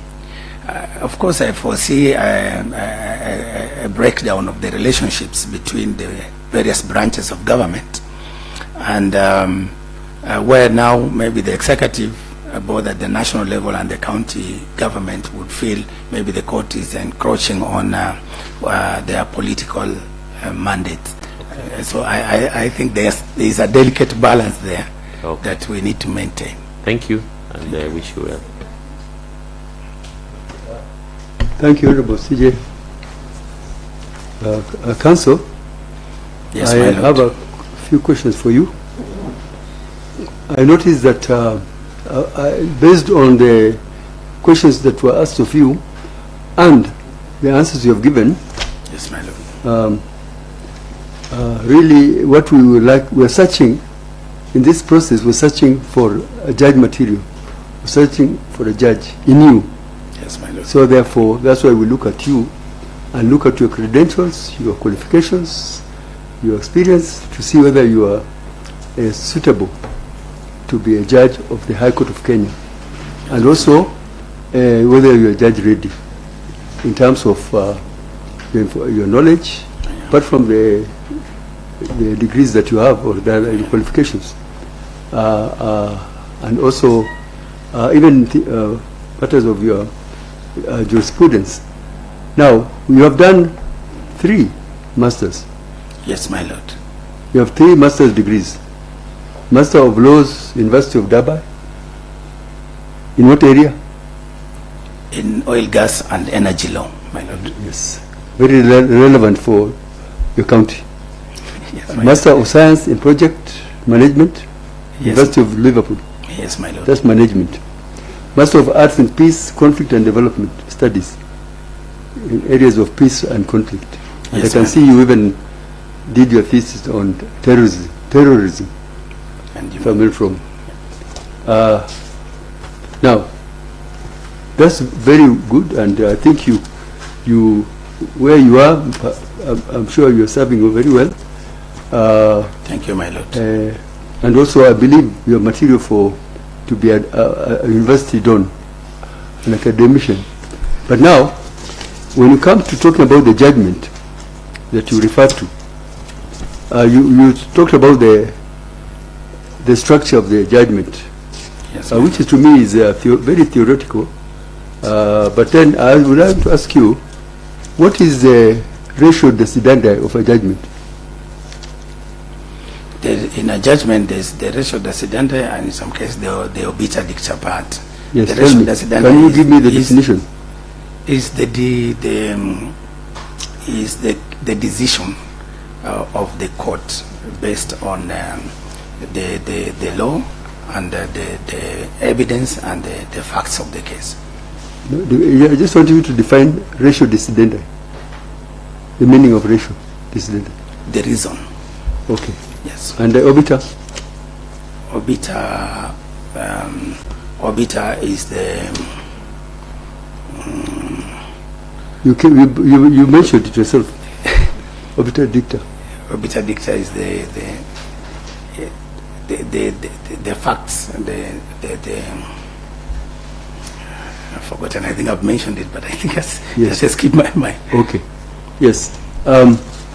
Now, you have, suppose you are in the office and you are served with an application seeking orders of mandamus against the county government, asking you as a county through your office to obey a court order, comply with the court order, where there's a judgment and a decree for a sum of 25 million against the county, been served, and you are part of the proceedings, and now you are being told to pay, and it appears the applicants are alleging that you never paid, and they want us they're seeking an order of mandamus to compel you to pay in default for you, the officials, the county CEC, finance, and the governor to be put in jail, civil jail. What action would you take? As a judge? You as a lawyer? As a lawyer. As a lawyer representing the county. Yes. That's where you're from, isn't it? Yes, yes, my lord. I think in that situation, I will, of course, make an application to oppose the other side being to have the court set aside that order of mandamus, and of course to give, in order to give time, either if the case has not been appealed, then to give to seek leave to appeal against that order. To give, oh, okay, okay, fine. And now you have written very well here, and I think I've seen the theories you have done, academic theories about terrorism, and many other aspects of your writings. In terms of jurisprudence, which school of thought do you belong to? My Lord, I think looking at our constitution, it's a very progressive constitution, and it places me in that pragmatic and liberal school of thought. You know, so do you know Roscoe Pound? Yes, my Lord. What was his philosophy? I think Roscoe Pound was one of those, I think, realists. Or Which philosophy did he expound? I think he was a great lecturer, PhD guy at Nebraska University. Yes, I think Roscoe Pound, I think liberal. Okay. And Hans Kelsen? That I'm not aware. You have never heard of Hans Kelsen? My Lord, I have read a lot about those philosophers, Roscoe Pound, Thomas Hobbes, Kant, but at the moment I can't place them exactly. What is the theory, the theory that you expounded, Hans Kelsen? The positive theory. Can you define it? The positivist approach? Yes. I think the positivist approach looks at the Constitution as, my Lord, I think it has escaped my mind. Okay. So, I mean, those okay. are heavy, Thank you. heavy theories. Thank you. I think I wish you all the best. Thank you, my You Lord. have to do a lot of work to be ready. There is, yes. I am aware of that, my Lord, and thank you. All the best. Thank you, Chair. Good afternoon once again, Council. Good afternoon, I did my internship in Lodwar in 2003, and I came back last year and I saw indeed county's work. So I must commend the county government in terms of the development it has done in the region. Among the sample writings you have shared, we have letters to the governor. There's a letter to the governor and another letter to the CCM, equivalent of a minister at the county level. Did you get authority before you shared this with the commission? Because I believe these are internal documents and you need to get authority before you submit to external persons. Commissioner, I had conversations with the county secretary and he did tell me yes. Anything? But he didn't do it He in writing. didn't do that in writing? Because it was part of the... Okay, thank you. There is a saying that a dead man commands nothing from his grave except what the living allow him to do. The Law of Succession Act allows a judge to interfere with the testamentary freedom of a deceased person. In the current constitution dispensation, do you think it is still right for courts to vary or to interfere with the contents of a will? I think it is, in the current context, I think, yes, it is still okay. Reasons, maybe give the reason being just to meet, in order to meet the ends of justice and to ensure fairness and in the distribution of the estate of the deceased, then I think the courts should be able to look into each of the matters. It has to be case specific. Okay.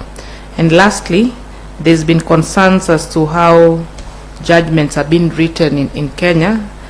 The use of flowery language, melodramatic language, which is known as purple prose. I see most of your sample writing, it's the academic writings. how are you going to ensure that you use simple and straight to the point language as you communicate to the public? Thank you, Commissioner. I am well aware that one of the things I should do as a judge is to write judgments in concise and very precise language, and this is actually part of the accountabilities that is demanded of us as judges, as judicial officers, so that then our judgments are well communicated to the people. So I think that's an issue that I can easily work on in terms of writing, moderating my writing to be able to fit into what a judge should be able to convey. Thank you. Thank you so much, and all the best. Thank you, Chair. Thank you. Thank you very much, Honorable Chair. Wakili, there is no doubt that you are indeed very learned. Thank you, my lady. But as a commission, I think we are grappling with the issue of, do you have relevant experience? Because really, if you are appointed a judge, you do not have the luxury to learn what you ought to know by now. Yes. And of course, when you talk about relevant experience and you're a judge, you draw from your past experiences. And so I just want to test you on whether you have relevant experience. Imagine that you're in court, you're sitting as a high court judge, there is an appeal that is before you, and this is a criminal matter where the appellant is saying, I pleaded guilty, but my plea was not unequivocal. Yeah? Yes. So you're a judge, you have the record, the appellant is before you. What will you be looking for in that appeal? Thank you, my lady. I think as a judge presiding over that appeal, I will look at once an accused says the plea, they did not, once they deny the plea, that they did not plead guilty, then of course the presumption of innocence kicks in, and that means then if he had pleaded guilty before and it was unequivocal, then we will proceed to the other stages of conviction and all that. But where the plea is in question, then we will go back to that, we will record it as a not guilty plea, and then the whole trial process. So are you saying as a judge, you will reverse that plea of guilty and now go back to record a plea afresh? Is that what you're saying? What I'm saying, because then you can only proceed or convict on the basis of a plea of guilt that is unequivocal. He's already been convicted by the magistrate. Oh, okay. He's already been convicted, yes, I didn't get but that now part, he's before you and he's saying my plea was not unequivocal. And you have that record of the magistrate's court record. And I'm asking, what will you be looking to determine whether what he's telling you is the truth or not? I will look at the record. Yes, what are you looking for? I will be looking at the weight of the evidence. There is no evidence. It was a plea of guilt. Yes, in that case, then I'll refer the matter for a retrial in the lower court.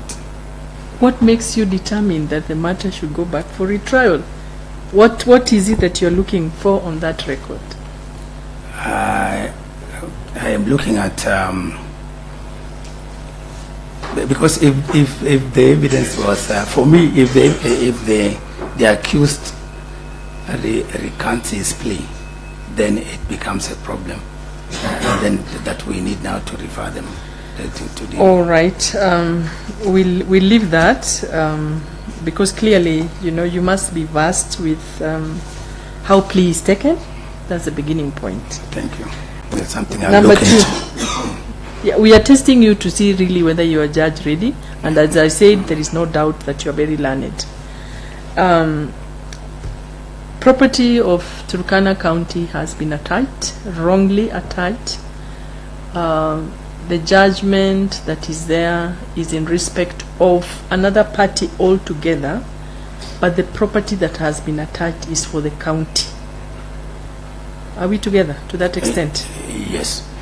There is defendant X who there is a judgment that has been entered against defendant X, and instead of the property of defendant X being attached, the property of the county has been attached. You are the attorney for the county. What do you do? I will make an application to court in order to protect the property of the county. Of course, making a case that we are not party to what the kind of previous, application? What is the beginning point that you do as counsel? I will file a motion. The Civil Procedure Act Yes. makes provision of objection proceedings, which is not, the beginning point is not a motion. Yeah. So you need to check on that. Sounds, yeah. Thank you. Thank you. Thank you very much, Honorable Chair. I think I have only two very, very brief questions for the council.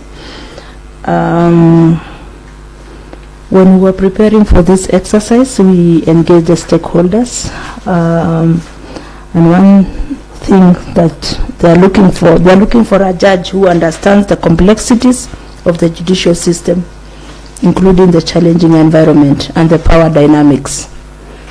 Are you that judge that the stakeholders are looking for? Yes, Commissioner. And why is it important to have this understanding?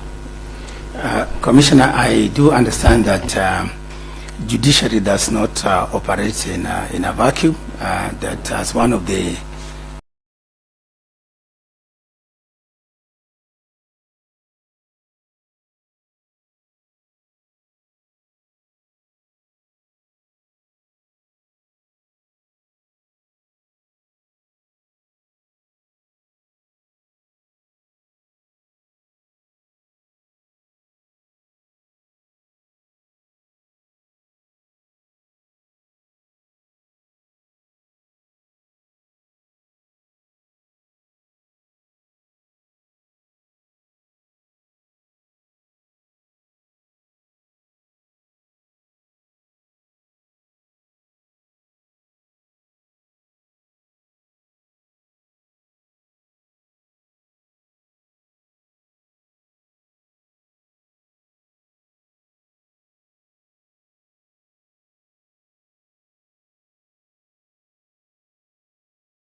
Ruto, member of the JSA.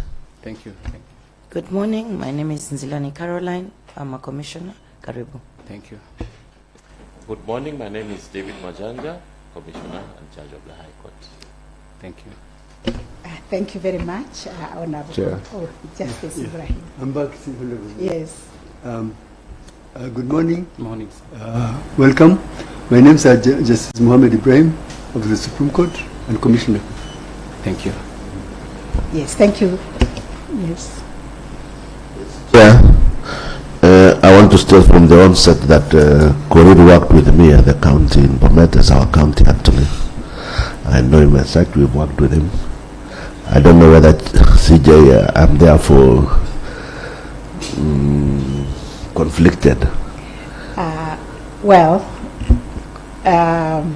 The decision to recuse is usually personal, especially if a member feels conflicted. If you do not feel conflicted, the disclosure is enough. Yeah, we just worked with him. He was our good officer. I have no conflicting issues. Very well. That is noted. Thank you very much, commissioners. Mr. Korir, the commissioners will be engaging you on your application that you have made for the position of the Judge of the High Court. Before we delve into the interview, you can confirm to us your county and your ethnicity. I come from the county of Bomet, and I am a Kipsigis.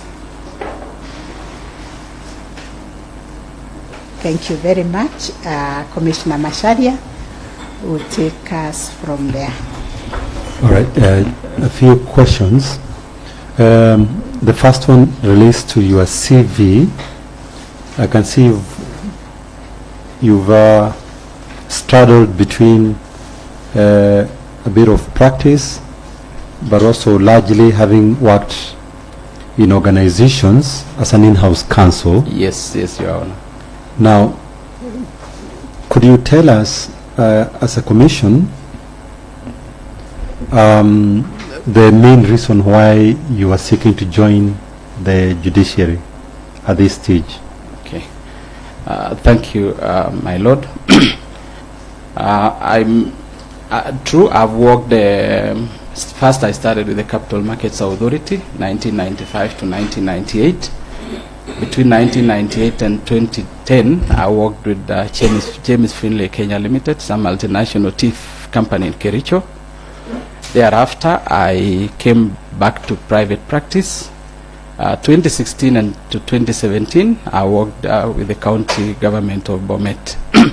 At this stage in time, I believe that with the number of years that I have been in private practice, and with the vast knowledge that I have in management and gained both in the private sector and the public sector, I believe that I have what it takes to be the judge at this time, at this point in time. Now, you know, the position you're seeking is not a management one. It's one where you're required to run the course of determining disputes, and that requires experience, and you're competing against fairly experienced people. Now, could you demonstrate to the commission what specific experience you have, and demonstrate by giving examples of matters that you've handled where you think that they are of jurisprudential value, or any other skills that you've acquired that you think, by giving very specific examples, that you are judge ready? Thank you. Thank you, Commissioner. I think I believe the work of a judge would actually require both the administrative skills, the management skills, and the vast legal knowledge of an individual to be able to dispense with the work in the office of the judge. As I have indicated, I have that vast experience in management gained from my many years in the corporate world.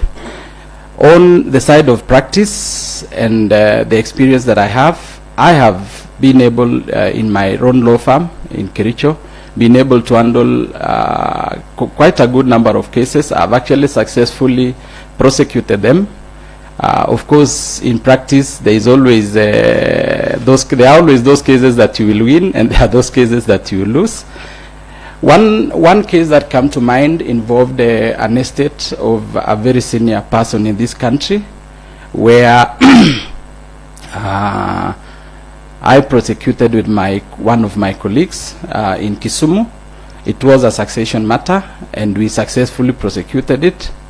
It went to the Court of Appeal, and that is when our client gave up, but we were still ready to pursue it to the end. I think there was some family concessions, and our client was sucked into the family issues. Ultimately, our client actually succeeded. At the moment, I'm also handling a very sensitive matter on historical injustice involving some families in Kericho, where they lost a lot of land to one of the multinational tea companies in Kericho.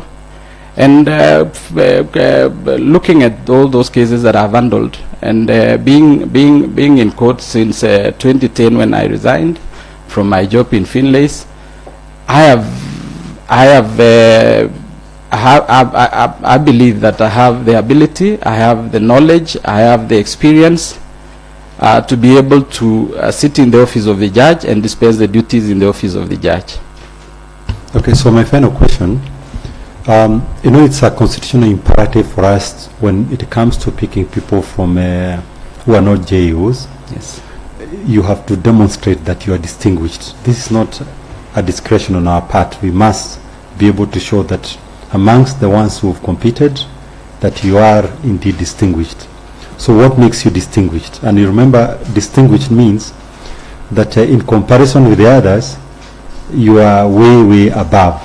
So that a reasonable person, looking at all the circumstances and looking at the interviews, these are interviews that are live, they can be able to say that among the applicants, as we chose Eric Ngeno, he is indeed distinguished. So what is that?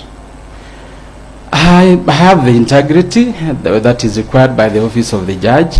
I'm very sure that I can be accountable. I also possess the academic background that I've gone through. I have an LLM, and I think my vast research experience and the past engagements in the county government and in the capital markets when I started as a legal officer, I'm very sure I have that distinction to be able to sit in the office of the judge and be able to dispense the duties of the judge. If allowed, I can be able to demonstrate even the work that I was doing in the multinational companies. A lot of it involved a lot of legal work, and it spread across a wide spectrum of legal claims, from the insurances, community issues, and so many other issues. And I think I have the distinction, and I have the experience to really sit in this office. And at the end of this session, my ladies and my lords, when you will be able to score all the other applicants, I think I will also be able to be scored quite well. Thank you, my lady. Good morning once again. Good morning, madam. You said you practiced, huh? Yes. Yes, in the area of civil law, I've seen in your CV. Yes. You've handled accident cases?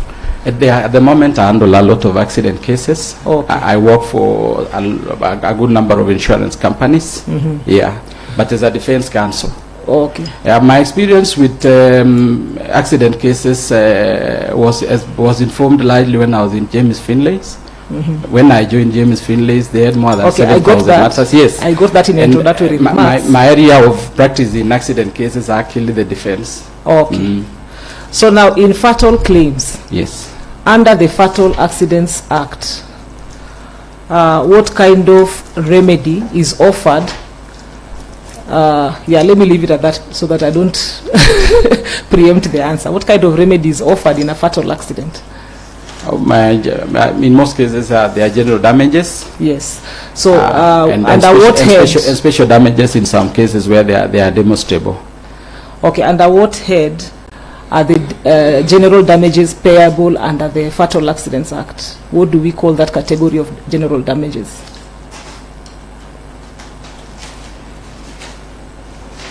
Okay, in a fatal accident, yes, generally, let me not limit it to any act. What are the categories of damages, the heads of damages that are awarded usually? The general heads on the damages that are payable on fatal accidents. Yes. We'll have loss of earnings if he was an employee.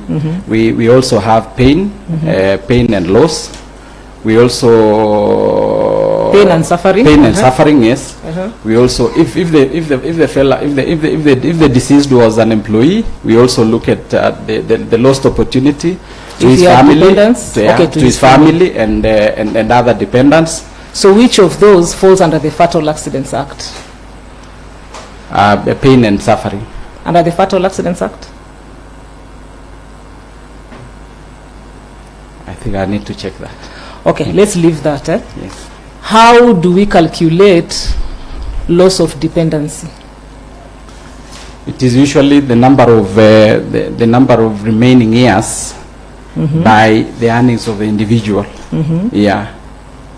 At the time of the accident, and if that person was just a general worker, we always go to the general order and look at the general order and work from the general the wages general order. Actually use that as a basis of calculation. So you say if he doesn't have a salary or if he doesn't have a pay slip? If he doesn't have a pay slip. Okay. If he's not employed and he doesn't have a pay slip. So what if he had no job? But that is one of the scenarios again that we'll use. Look back to the general order and work on it. I've worked on it successfully. And if he has no job at all? If he has no job. Okay. Because at the end of the day, that person was being depended on by someone. And there is a loss to that family, especially if the family demonstrate that he was a breadwinner. At the end of the day, there must be a basis. Okay, just hear me out. What I asked, he has no job. Yes. Okay. Thank you. Thank you, my lady. Thank you, Mr. Korir. We are trying to locate your strengths in law. So which area of law would you say is your strength? Lie? My strength in law lies in the land law. Land law. And family division matters. Okay. Yes. But you realize we have separate court for land matters. So I think we would benefit from you on matters of succession. Yes. Let me take you to the Constitution. When you are applying the provisions of the Bill of Rights, and when you are interpreting the Bill of Rights, what would be your duty? I want you to tell us 4 guiding principles that will guide you when you are interpreting the Bill of Rights. When I'm faced with a matter and I'm interpreting the Bill of Rights, the first thing that I would actually look at is there an infringement? If there is an infringement, yes. the second thing that I would look at is has that infringement affected the individual to the extent that that right has caused him harm and damage? So that's the second thing that I would actually look at. The third one is I would look at the law, I would look at the Constitution and look at the area where that infringement has come from and be able to match all those and be able to actually create a case out of it and be able to move on and deal with that matter at that particular time. Yes. Yes. Now you have found there is a case. Yes. So what will guide you in compensating this victim of violation of rights? The guiding principle there would be the extent of the violation, in the sense that you have found there is a yes, violation. yes. So, in giving a remedy, what will guide you?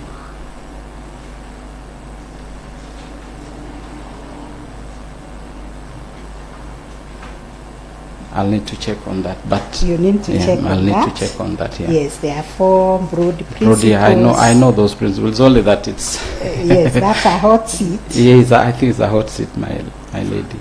Yes. Yes. Now we can come closer to the area that you are familiar with. That is the law of succession. Can you tell us why are we still having a huge backlog of cases in succession matters that are not, we have the law of succession cap 160, which is very, very clear. But why are matters taking long in court? And what would you do to clear that backlog of the law of succession matters? Yeah. Succession matters are quite varied. The aspects within the succession law are actually quite sentimental, and a lot of it actually, when you compare the land law, the ELC cases and succession cases, they run pari passu in the sense that they are almost the same. The main issues in succession law are actually aspects to do with land. The biggest aspect is land. And the main reason why, and this is so as a judge, how would you deal with that? As a judge, so that they move fast, because succession is separate. Yeah, no, I know. So as a judge, I would actually encourage alternative dispute resolutions in succession matters as much as possible. Yes. Because these are people who have their own traditional ways and systems of sorting their own issues, given their cultural background. Another thing that I'd actually kept in my mind, so that it could be a comment from me to the Commission, is the time taken also to sort out these succession matters is quite long. Once you have actually prosecuted succession and you have the interim grant, the waiting period of 6 months, personally from a legal point of view, is what actually contributes a lot to the backlogs that are in the courts. If we are able to reduce that 6 months by way of succession practice rules coming out to say, or the law actually being amended to really look at that 6 months and reduce it to 2 months. So you do 2 things. You will recommend ADR. ADR. Number 2, you will recommend amendments to the law. To the law. Number 3. Number 3, I would actually ensure that in my court I'll give priority at any given time to those matters and allocate a lot of time and ensure that I hear succession matters as a matter of priority. Thank you. Yeah. Justice Majaj. Yes, thank you very much. I have looked at your sample writings. Basically they are all submissions, and I must say you write very well. Thank you. Use authorities very well. Thank you. And your train of thought is very clear. Thank you. So I'll just ask you one question. In one of the cases you raised a preliminary objection. Yes. On a point of law. Yes. The locus classicus on preliminary objections is which case? There is the Kasman case. There is the... Are you sure? Kasman? No, Kasman? No, not Kasman. There is the something Piscot's case. Mukisa. Yeah. Mukisa. Now tell us about Mukisa's case. Tell us about it. Yes. What happened? What did the Court of Appeal rule? In that case, the Court of Appeal... what was the issue in that case first? In Mukisa?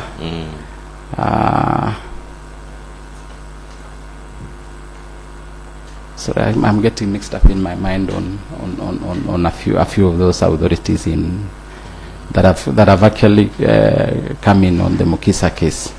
But Mukisa case is a locus class.